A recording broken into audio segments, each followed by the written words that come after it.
Hello students, क्या पढ़ाई नहीं हो पा रही है? बहुत सोचते हैं भाई, हम रात को सोने से पहले दूसरे दिन की प्लानिंग शानदार बनाते हैं कि भाई आज हो गया सो हो गया, कल से एक नई शुरुआत होगी। सुबह 4 बजे उठना है तो उठना ही है। कल देखना, मैं सुबह 4 बजे उठ के अपना एक शेड्यूल कंप्लीट कर लूंगी और उसके बाद पूरे दिन जो भी मेरे काम है उन्हें व्यवस्थित करते हुए मैं अपने लिए बहुत अच्छा समय निकालूंगी और आज का दिन जैसा गया उससे कहीं गुना बेटर कल का दिन होगा। और मैं ये करूंगी, मैं वो करूंगी, और आपका ये जो प्लान रेडी होता है ना, उसके बाद जब आप आराम से तान के सो जाते हैं और सुबह जब 4 बजे अलार्म बजता है तो आपका मन करता है कि थोड़ी देर और सो लूं, थोड़ी देर में उठ जाऊंगी। करते करते आपका अलार्म बज बुझा के बंद हो जाता है और आप उठते हैं 6 बजे या फिर 7 बजे, जबकि आपका काम का टाइम हो चुका होता है। फिर बचती है हड़बड़ी और उसमें बच्चों का करना, घर का करना, ये करना, वो करना। और जब अपने पसंद का नहीं होता है तो गुस्सा आना, चिड़चिड़ापन होना और एक अलग ही जो सोचा था उसके विपरीत माहौल क्रिएट हो जाता है। यहाँ तक कि कुछ अच्छा होने के बजाय आप डिप्रेशन में आती हैं और बहुत ज्यादा अपने आप को अनकंफर्टेबल फील करती हैं, अपने आप को कोसती हैं, अपने आप को दोष देती हैं कि मैं शायद अपनी लाइफ में कुछ नहीं कर सकती। और कहाँ से हुई थी ये शुरुआत, क्यों हुई थी ये शुरुआत, गलती किसकी थी? अगर आप इसको पूरा एनालिसिस करेंगी तो आप पाएंगे कि माना कुछ हालात, कुछ परिस्थितियां और कुछ ऐसी कंडीशन है जिसकी वजह से शायद ऐसा होता है, लेकिन कहीं ना कहीं हम खुद भी इसके लिए जिम्मेदार हैं। कि माना 50% सब कुछ जिम्मेदार है तो 50% हम भी जिम्मेदार हैं ऐसा सब कुछ होने के लिए। गौर कीजिए, जब वो अलार्म बजा, वो अलार्म जब आपसे जीत रहा था कि नहीं मैं अभी थोड़ी देर और सो लूं, वहां गलती किसकी थी? आपकी। कि अगर हम आज नहीं उठे तो कब उठेंगे? अगर हमने आज भी नहीं सोचा तो कब सोचेंगे? मैंने ये शब्द पे गौर इसलिए किया है कि आज भी मतलब एज का एक पीरियड तो पहले ही जा चुका है। हमें सक्सेसफुल कब होना होता है? हम जब 11-12 के समथिंग होते हैं या 11-12 के बाद ग्रेजुएशन करते होते हैं, उन दिनों के आसपास हमें सक्सेसफुल हो जाना चाहिए। उन दिनों के आसपास हमें अपने लिए कोई ना कोई करियर डिसाइड कर लेना चाहिए। लेकिन किसी कारणवश या किन्हीं परिस्थितियों के कारण हम उस समय सजग नहीं हो पाए, या फिर मैं कहूँ कि कोई हमें सजग करने वाला नहीं था, या फिर हमारी कई लापरवाहियां ऐसी थी। कई रीजंस हो सकते हैं, मैं किसी को भी एक साथ ब्लेम नहीं करूंगी कि आप गलत हो या फिर आपके साथ सब कुछ अच्छा था फिर भी अच्छा नहीं हुआ, मतलब कुछ भी हो सकता है। कोई मैं पर्टिकुलर बात नहीं कह रही, लेकिन एक वक्त था जब हमने ऐसा कुछ नहीं किया, ठीक है। लेकिन अब जब हम मैच्योर हैं, अब हम सोच रहे हैं, तो अब तो कम से कम हम लापरवाही ना करें। अब तो हम हमारा 100% दे लें ताकि जो हम चाहते हैं वो हमें अचीव हो जाए। करना चाहिए ना हमें ऐसा कुछ, कि अगर हम अभी भी नहीं उठ पाएंगे, अभी भी हमारे लिए स्टैंड नहीं लेंगे, तो कब होगा, कब लेंगे फिर? आप कब तक इसी प्रकार अपनी लाइफ को बर्बाद करेंगे? देखो, हम दो पहियों पे सवार भी हो गए हैं, फायदा हमें एक पहिए का भी नहीं हो रहा है। कि नहीं तो हम पूरी तरह से गृहस्थी के हो पा रहे हैं, नहीं हम पूरी तरह से इस तैयारी के हो पा रहे हैं। तो आपको करना ये है कि अपना एक टारगेट फिक्स कर लीजिए कि बस मुझे करना है तो करना ही है, और उस टारगेट के साथ आप अपनी गृहस्थी को लेकर चलिए। मैं आज आपको स्पेशली ये वाला पॉइंट इसलिए कह रही हूँ कि हम लोग रियल में बहुत कुछ ऐसा कर रहे हैं जिससे कि हम आगे नहीं बढ़ पाएंगे। 60 दिन रीट मेंस के अपन मान के चले, जितने भी बचे हैं वो एक्स्ट्रा में रखो, ठीक है। 60 दिन मान लो कि रीट मेंस एग्जाम होने के 60 दिन शेष हैं, और इन 60 दिनों में मुझे अपना बेस्ट देना है। अब बेस्ट कैसे दोगे? जब आप उसे प्रॉपर समय दोगे। आपको कुछ भी हो जाए, अलार्म से जीतना होगा। आपको सुबह 4 बजे उठना है तो उठना ही है। वहां पर आपका पहला स्ट्रगल स्टार्ट होता है कि मुझे बस करना है तो करना ही है, मुझे सुबह 4 बजे उठना है। एक बार उठ गए ना आप, तो आपको दूसरे दिन अपने आप मन करेगा कि मुझे उठना है। शरीर देखो कुछ दिन आपको परेशान करेगा, आपकी हिम्मत टूटेगी, लेकिन आप अगर उससे जीतोगे ना तभी आप आगे बढ़ पाओगे। सुबह 4 बजे उठकर अगर आपने एक शेड्यूल, चाहे वो 1 घंटे का था चाहे 2 घंटे का था, आपने थोड़ी सी भी पढ़ाई कर ली ना सुबह, पूरे दिन एनर्जेटिक हो। आपको सुबह का एक बार जो स्टार्टिंग है वो ज़रूर करनी चाहिए। आपने सुबह कर लिया, उसके बाद आपको क्या करना है, जल्द से जल्द अपने घर के काम कंप्लीट करने हैं और फिर से पढ़ने बैठना होगा।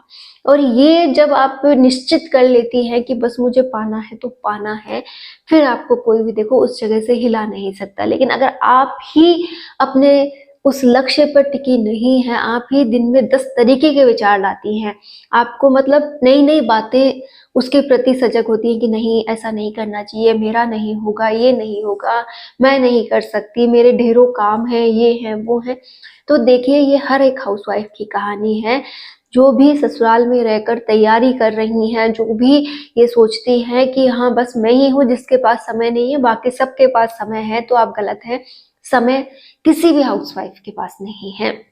वो पूरी तरह से काम में व्यस्त हैं, अपने बच्चों में व्यस्त हैं, अपने आप खुद सोचिए जब आप अपने घर गृहस्थी का काम करती हैं तो वो भी करती हैं और इसी दौरान जो है समय निकालना बेहद मुश्किल है। लेकिन अगर हम सोच विचार करके कुछ दिनों के लिए समय को अपने पक्ष में ले लें, काम को लिमिट में कर लें, कामों को व्यवस्थित कर लें, गिने चुने कामों की एक लिस्ट बना लें, तो हम बहुत कुछ कर सकती हैं। और अगर आप सोचें कि नहीं मुझे तो अपने आप को दोष देना है, इन परिस्थितियों को दोष देना है, तो कुछ नहीं होने वाला। मैं आज आपसे फिर से कह रही हूँ, अपने आप पर काम करना स्टार्ट कीजिए। अगर आपको रियल में अपना लक्ष्य चाहिए, आप रियल में अपने लक्ष्य को पाना चाहती हैं, तो आपको समय निकालना होगा। और समय कैसे निकलेगा, जब आप खुद उसके लिए आगे आएंगे कि हाँ मुझे थोड़ा समय सुबह निकालना चाहिए, थोड़ा दोपहर को निकालना चाहिए, थोड़ा बहुत शाम को निकालूं, थोड़ा सा रात को निकालूं। और जब भी मैं व्यस्त रहूं, कि काम के दौरान भी अगर मैं व्यस्त हूँ, तो भी मुझे अपनी पढ़ाई को अपने मस्तिष्क में लाना होगा, उसे रिकॉल करना होगा, उस पर काम करना होगा। कि कहने को मैं शरीर से वहां उपस्थित हूँ, जो काम चल रहे हैं वहां उपस्थित हूँ, लेकिन मेंटली मैं कहाँ हूँ, अपनी तैयारी में हूँ। जिस दिन आप इस लेवल का स्ट्रगल करते हैं, तब जाकर आप अपनी लाइफ में आगे बढ़ पाते हैं। हमें अब वो पीरियड तो नहीं मिल सकता कि हम चाहें कि हमें कोई 5-6 महीने दे दे और भाई ले तैयारी कर ले, तो ऐसा तो अब नहीं हो सकता। लेकिन जो हो सकता है उसमें हमें बेस्ट करना चाहिए।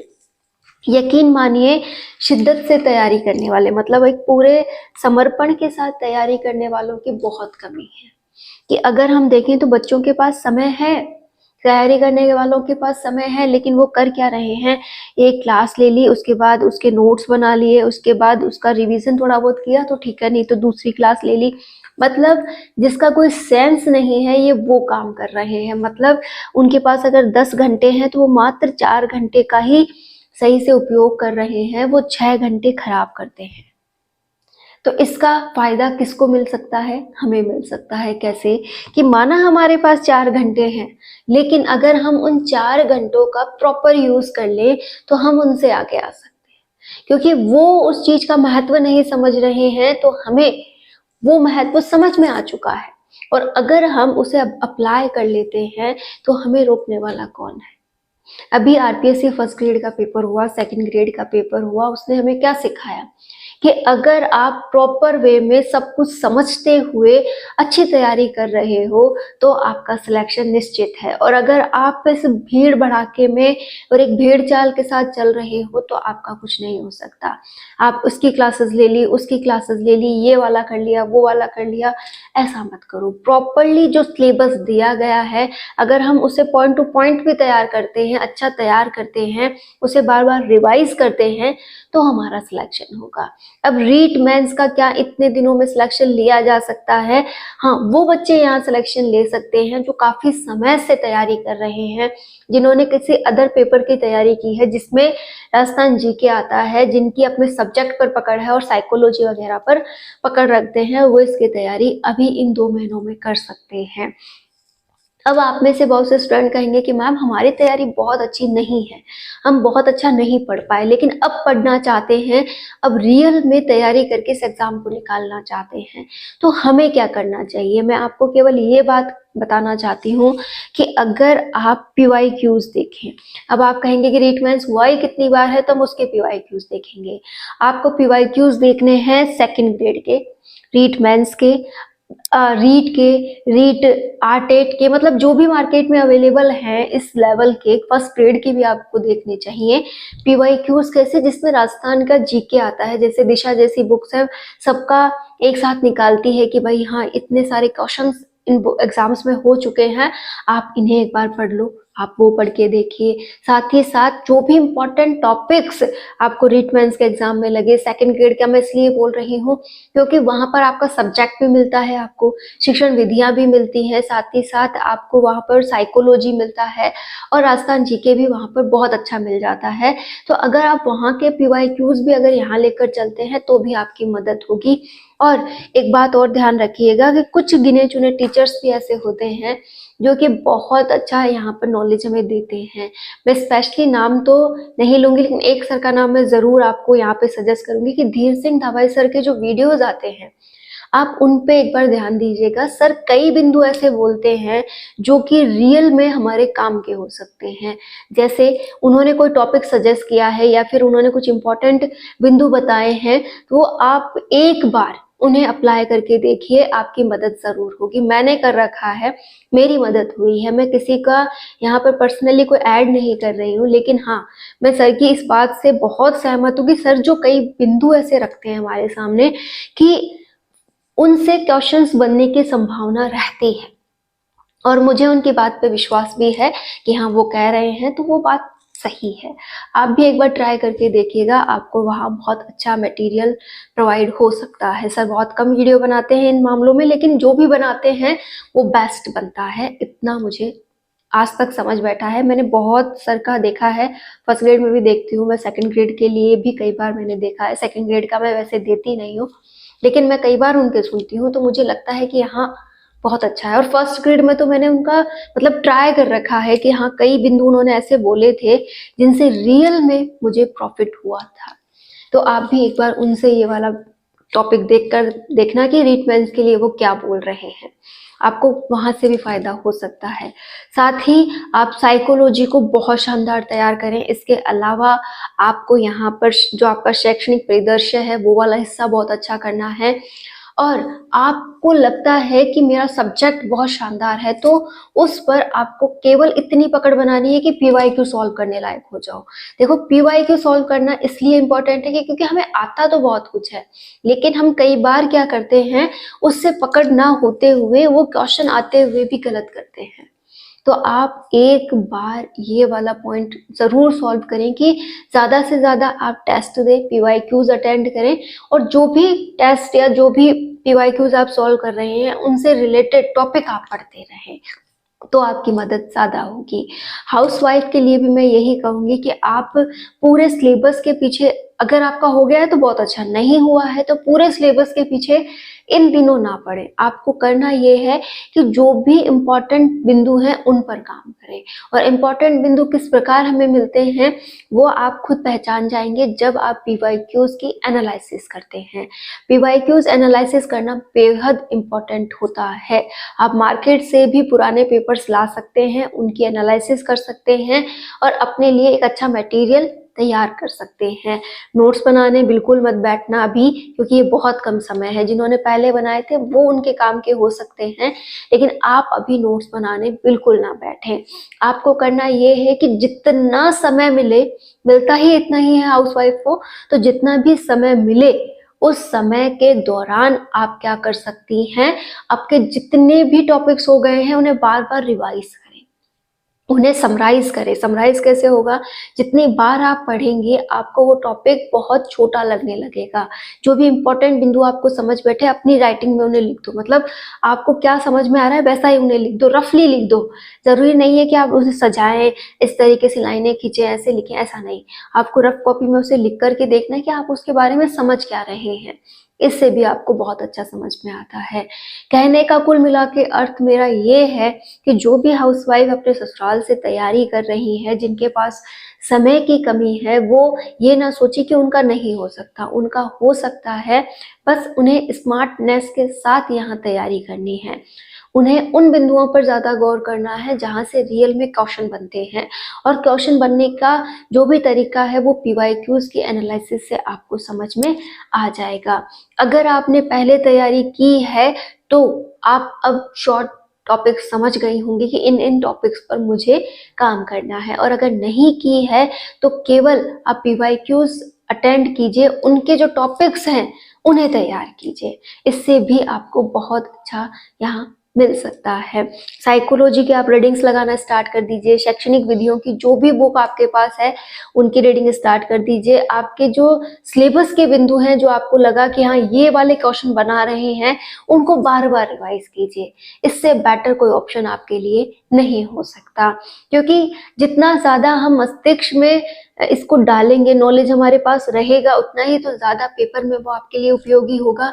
तो अभी ये जरूरी नहीं है कि आप कितना लिख रहे हैं, आपके लिए ये जरूरी है कि आप कितना अच्छा पढ़कर उसे अपने लिए तैयार कर रहे हैं। तो उम्मीद करती हूँ आपको ये वाली बात तो जरूर समझ में आई होगी कि हमें पढ़ना है, मात्र हमें पढ़कर उसे समझते हुए अपने लिए तैयार करना है कि इससे मैं पीवाईक्यू सॉल्व कर लूँ। हाउसवाइफ अभी इन दिनों दिवाली की सफाई में बिजी हैं, बहुत सारे कामों में बिजी हैं, मैं खुद भी बिजी हूँ, लेकिन हम इतने बिजी नहीं हैं कि हम हमारे लिए समय ना निकाल सकें। आप अपने काम जो अब तक दिवाली की सफाई कंप्लीट आप कर चुकी होंगी, तो अब काम को आप व्यवस्थित करने लग जाइए कि हाँ ये काम कंप्लीट है, इन्हें बार बार मुझे नहीं छेड़ना। और जो समय मिले उसे पढ़ाई पे आप लगा सकती हैं, क्योंकि आने वाले 2-3 दिनों में दिवाली के आसपास आपको समय नहीं मिलेगा। तो आप कोशिश करें कि यहाँ से अच्छा खासा मटेरियल आपका तैयार हो जाए। वहाँ पर अगर आप समय खर्च करती हैं दिवाली के दिनों में, तो उसकी भरपाई आप कर सकें। आगे के दिनों में भी कुछ ऐसे व्यवस्था बिठाएं जिससे कि काम को लिमिट में लाया जा सके और अधिक से अधिक पढ़ने के लिए समय निकाला जा सके। और इसकी शुरुआत आपको सुबह जल्दी उठकर करनी चाहिए, और आप कर लेंगे। अगर आपको रियल में अपनी लाइफ में कुछ बदलाव चाहिए, आप चाहती हैं कि आपको किसी से कुछ ना मांगना पड़े और अपने पैरों पर आप खड़ी हो जाएं, आप अपना भविष्य बदलें, और साथ ही साथ आप अपने बच्चों और अपने परिवार का जो भी चाहती हैं अच्छा करना, वो कर पाए। और ये रियल में आपके द्वारा किया जा सकता है अगर आप अपने प्रति सजग हो जाएं और कुछ अच्छे विचारों के साथ आगे बढ़ें। उम्मीद करती हूँ ये वाली बात आपको जरूर समझ आई है। आप अपना पूरा फोकस अपने लक्ष्य पर रखेंगी, साथ ही साथ अपनी जिम्मेदारियों को अच्छे से निभाएंगी और लगातार आगे बढ़ते हुए अपने लक्ष्य पर जरूर पहुंचेंगी। All the